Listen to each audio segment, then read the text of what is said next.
Hello everyone, DVS ম্যাডামের ক্লাসে তোমাদের সকলকে স্বাগতম। আমি ডিভিএস ম্যাডাম। সবার আগে চ্যানেলটা সাবস্ক্রাইবের পর নোটিফিকেশান অন রাখবে, যাতে যখন যখন ভিডিও আপলোড হোক তোমাদের কাছে পৌঁছে যায়।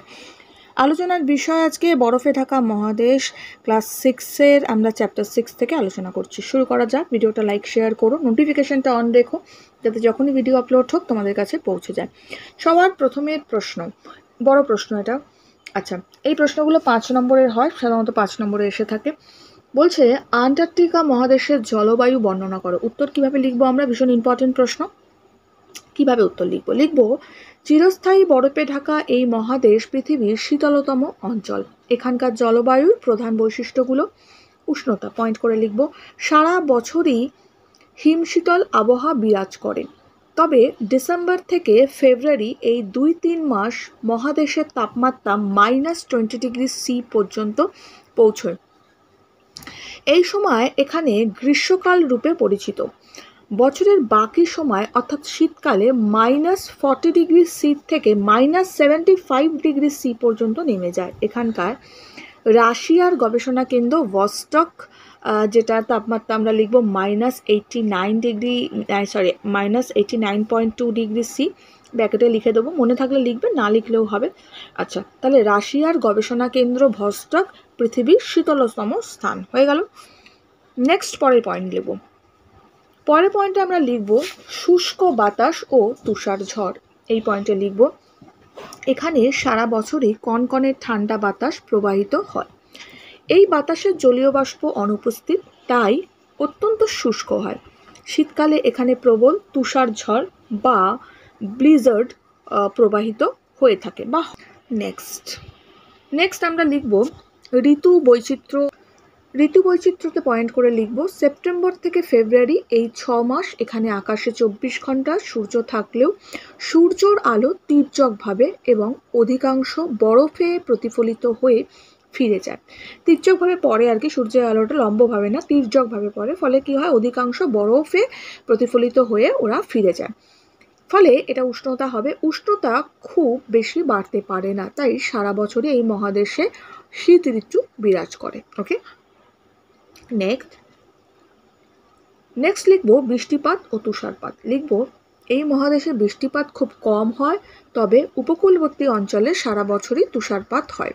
নেক্সট পরের পয়েন্টে আমরা লিখব আলোকময় রাত। এই পয়েন্টে লিখব মার্চ থেকে আগস্ট এই 6 মাস এখানে রাত বিরাজ করলেও মাঝে মধ্যে রাতের আকাশে সবুজ, নীল, লাল, রামধনুর মতো আলোর ছটা বা মেরুজ্যোতি দেখা যায়। একে অরোরা অস্টালিস বলে। হলো, তাহলে এইভাবে এই আনসারটা আমরা কমপ্লিট করব। নেক্সট প্রশ্ন, আন্টার্কটিকা মহাদেশের ভবিষ্যৎ সম্ভাবনা ও ভবিষ্যৎ সংখ্যা সম্পর্কে আলোচনা করো, অথবা আন্টার্কটিকা মহাদেশের গুরুত্ব আলোচনা করো। লিখব ভবিষ্যৎ সম্ভাবনা। লিখব আন্টার্কটিকা মহাদেশের ভূপ্রকৃতির দুর্গম জলবায়ু চরমভাবাপন্ন। ভূপৃষ্ঠ সারা বছর তুষারাবৃত থাকলেও এই মহাদেশের গুরুত্ব অনেকখানি। সেগুলো হলো: 1 নম্বর, বিস্তৃত গবেষণাগার। এই মহাদেশের প্রাকৃতিক সম্পদ বিজ্ঞানীদের গবেষণার বিষয়বস্তু। নেক্সট, এতটা দেখেছো। নেক্সট পয়েন্ট লিখব খনিজ ভাণ্ডার। এখানকার queen Alexandra, queen mod range, Horlicks range অঞ্চলে যে বিপুল মূল্যবান খনিজ ভাণ্ডারের, যেমন সোনা, রূপা, তামা, খনিজ তেল, কয়লা, সীসা, দস্তা, নিকেল প্রভৃতি, প্রাকৃতিক গ্যাস প্রভৃতি আর কি। আচ্ছা, যাই হোক, মূল্যবান খনিজ ভাণ্ডারের সন্ধান পাওয়া গেছে, তা সংগ্রহ করতে পারলে সমগ্র বিশ্বে মহাদেশটি গুরুত্বপূর্ণ অবদান রাখবে। নেক্সট পয়েন্টে আমরা দেব প্রোটিন সমৃদ্ধ krill। এখানে লিখব সামুদ্রিক krill প্রোটিনের চাহিদা পূরণ করবে। নেক্সট, শিলের গুরুত্ব। এখানে লিখব শিল মাছের চামড়া ও মাংস মানুষের কাছে অত্যন্ত মূল্যবান অর্থকারী সম্পদ। নেক্সট লিখব তিমির গুরুত্ব। এখানে লিখব তিমি মাছের চর্বি ও মাংস মানুষের জন্য সুস্বাস্থ্যকর খাদ্য প্রস্তুতের কাজে ব্যবহার হয়।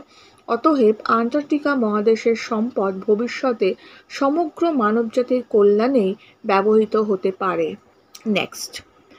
নেক্সট লিখব অন্যান্য। অন্যান্যতে লিখব সমগ্র মানবজাতির কল্যাণে এই মহাদেশের কার্যকারী ভূমিকা গ্রহণ করতে পারে কিনা তা নিয়ে সদর্থক চেষ্টা চলছে। ভবিষ্যৎ সংখ্যা। ভবিষ্যৎ সংখ্যা পয়েন্ট করে লিখব দক্ষিণ মেরুতে চিরতুষারে ঢাকা এই মহাদেশের আবহাওয়া, প্রাকৃতিক পরিবেশ সারা পৃথিবীর জলবায়ুর ভারসাম্য রক্ষা করে। তাই এই মহাদেশের ভবিষ্যৎ আসলে সারা পৃথিবীর ভবিষ্যৎ। কিন্তু যে আশঙ্কাগুলো করা যায় সেগুলি হলো, 1 নম্বর বিশ্ব উষ্ণায়ন। বিশ্ব উষ্ণায়ন, ওজোন স্তর ধ্বংস, বায়ু দূষণ ইত্যাদি কারণে আন্টার্কটিকায় বিশুদ্ধ প্রাকৃতিক পরিবেশ, মেঘমুক্ত স্বচ্ছ আকাশ, নির্মল বাতাস সবকিছু এখন চরম সংকটে। নেক্সট লিখব ক্ষেত্রমান হ্রাস। এখানে লিখব প্রতিদিন একটু একটু করে বরফ গলে যাচ্ছে, কমে যাচ্ছে মহাদেশের আয়তন। নেক্সট পয়েন্ট লিখব, নেক্সট পয়েন্ট ও লাস্ট পয়েন্ট, এই পয়েন্টে আমরা দেব প্রাণীদের অস্তিত্ব সংকট। পয়েন্টে লিখব ধীরে ধীরে, এটা উষ্ণতা হবে, ধীরে ধীরে উষ্ণতা বৃদ্ধির কারণে ক্রিল, পেঙ্গুইন, শিল প্রভৃতি প্রাণীদের সংখ্যা কমছে, নষ্ট হচ্ছে আন্টার্কটিকার প্রাকৃতিক ভারসাম্য। ক্লিয়ার? এবার কিছু আমি তোমাদের ব্যাখ্যামূলক প্রশ্ন দিচ্ছি, এগুলো 3 নম্বরে সাধারণত এসে থাকে। প্রশ্ন, আন্টার্কটিকা মহাদেশের অর্থনৈতিক গুরুত্ব লেখো। কি লিখব? বর্তমানে কুমেরু মহাদেশের অর্থনৈতিক গুরুত্ব তেমন নেই বললেই চলে। এখানে খনিজ সম্পদের সন্ধান পাওয়া গেছে। কি কি খনিজ সম্পদ? না, লোহা, তারপরে তামা, রূপা, সোনা, কয়লা, টিন, দস্তা, সীসা এই ধরনের। কিন্তু এগুলো উত্তোলন করা সম্ভব নয়। তিমি, শিল, পেঙ্গুইন এই মহাদেশের প্রধান সম্পদ। এদের চামড়ার নিচে পুরো চর্বি স্তর আছে। ক্লিয়ার? নেক্সট এবার আমরা লিখব এখান থেকে, তিমির চর্বি থেকে মার্জারিন, যেটা কৃত্রিম মাখন, সেটা তৈরি হয়। নেক্সট আমরা লিখব সমুদ্রে ক্রিল নামক প্রচুর লাল কুচো চিংড়ি রয়েছে। পুষ্টিবিজ্ঞানীদের অনুমান এই চিংড়ি ভবিষ্যতে পৃথিবীর প্রয়োজনীয় প্রোটিনের চাহিদা মেটাবে। উল্লেখ, 100 গ্রাম ক্রিল থেকে 100 ক্যালোরি ভিটামিন সংগৃহীত হয়। ওকে, ক্লিয়ার? নেক্সট পয়েন্ট লিখব শিলের চামড়া মূল্যবান। নেক্সট লিখব তিমি ও শিলের মাংস থেকে বিভিন্ন প্রকার খাদ্যদ্রব্য প্রস্তুত হয়। ব্যাস এতটুকু লিখব, তাহলেই হবে। এটা হচ্ছে আন্টার্কটিকা মহাদেশের অর্থনৈতিক গুরুত্ব। এটা 3 নম্বরের প্রশ্নে আমরা পেয়ে থাকি। হলো, নেক্সট পরের প্রশ্নে যাব। পরের প্রশ্ন, আন্টার্কটিকায় অভিযানে ভারতীয় বিজ্ঞানীদের অবদান অথবা আন্টার্কটিকায় ভারতের অভিযান সম্পর্কে লেখো। এটাও 3 নম্বরের প্রশ্ন। উত্তর কি লিখব? উত্তর লিখব আন্টার্কটিকায় অভিযান ভারতীয় বিজ্ঞানীদের অবদান। পয়েন্ট, 9 জানুয়ারি 1982 সালে প্রথম ভারতীয় অভিযাত্রীর দল আন্টার্কটিকা পৌঁছয়। তারা সেখানে স্থাপন করে ভারতের প্রথম গবেষণা কেন্দ্র দক্ষিণ গঙ্গোত্রী। নেক্সট লিখব 1984 সালে একজন বিজ্ঞানী এখানে যান। এই দলে পশ্চিমবঙ্গের যাদবপুর বিশ্ববিদ্যালয়ের বাঙালি বিজ্ঞানী সুদীপ্তা সেনগুপ্ত ছিলেন। এই দলটি বহুদিন ধরে গবেষণা চালায়।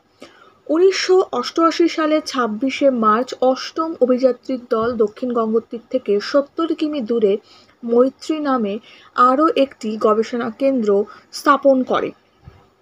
1995 সাল পর্যন্ত মোট 12টি অভিযাত্রীর দল ভারত থেকে এই মহাদেশে প্রেরিত হয়েছে। 2012 সালে মৈত্রী গবেষণার পাশে ভারতের তৃতীয় গবেষণা কেন্দ্র ভারতী স্থাপিত হয়েছে। ক্লিয়ার? দেখে নিয়েছ?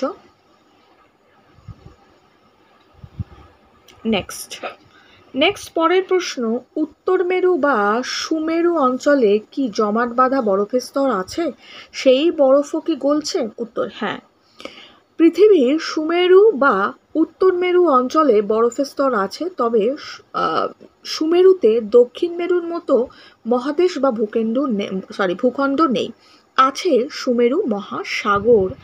সারা বছর তির্যকভাবে এবং 6 মাস টানা দিন এবং 6 মাস রাত বিরাজ করার কারণে এখানের উষ্ণতা হিমাঙ্কের নিচে থাকে, তাই প্রচণ্ড শীতলতার জন্য উত্তর মেরুতে থাকা সুমেরু সাগরের জল জমে 3 থেকে 4 মিটারের মতো পুরু বরফের স্তর সৃষ্টি হয়েছে, কিন্তু বর্তমানে সেই বরফ গলছে। কারণ বলে লিখব, উত্তর মেরু সুমেরু সাগরের ঠিক মাঝখানে অবস্থান করায় দক্ষিণ মেরুর তুলনায় এখানে আবহাওয়া অনেকটা বা কিছুটা গরম।